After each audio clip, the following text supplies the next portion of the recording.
ថ្ងៃទី3មីនាឆ្នាំ2026ពន្លឺព្រះអាទិត្យរះជួយ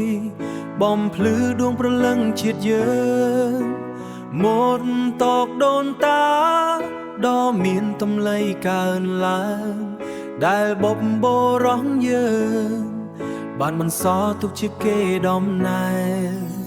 សិល្បៈវប្បធម៌របាំល្ខោននិងភ្លេងប្រាសាទបុរាណសង់ឡើងចែងចាំងគេឈ្មោះសោភាយើងជាយុវជនឈាមជ័រខ្មែរគ្រប់គ្នាបដិញ្ញាចិត្តពុះពីការពារមិនឲ្យបាត់បង់អូយុវជនដើម្បីវប្បធម៌ជាតិក្រោកឈរឡើងកុំឃ្លាតអបសោប្រលឹងជាតិខ្មែរទីវាវប្បធម៌បីនេះកុំត្រឹមតែមើលថែត្រូវលើកស្ទួយឲ្យពូកែផ្សាយទៅកាន់លោកកាខ្មែរធ្វើបានព្រោះយុវជនជាបងឯងរឹងមាំពីសៀមរាបអង្គររហូតដល់គ្រប់ទិសទីសីលធម៌ទំនៀមទម្លាប់ល្អជាទីមោទនភាព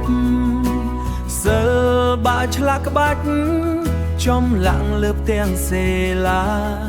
យុវជនស្រកក្រោយណា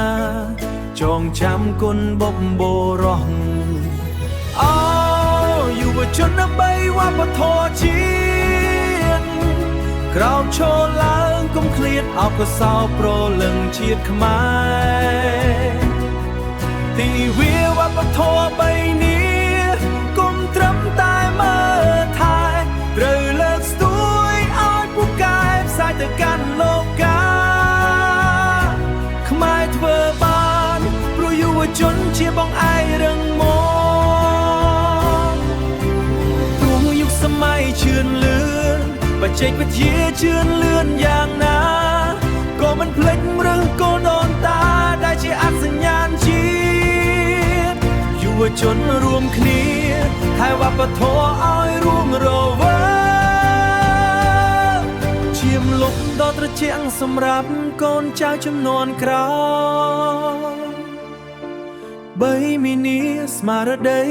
យុវជនខ្មែរ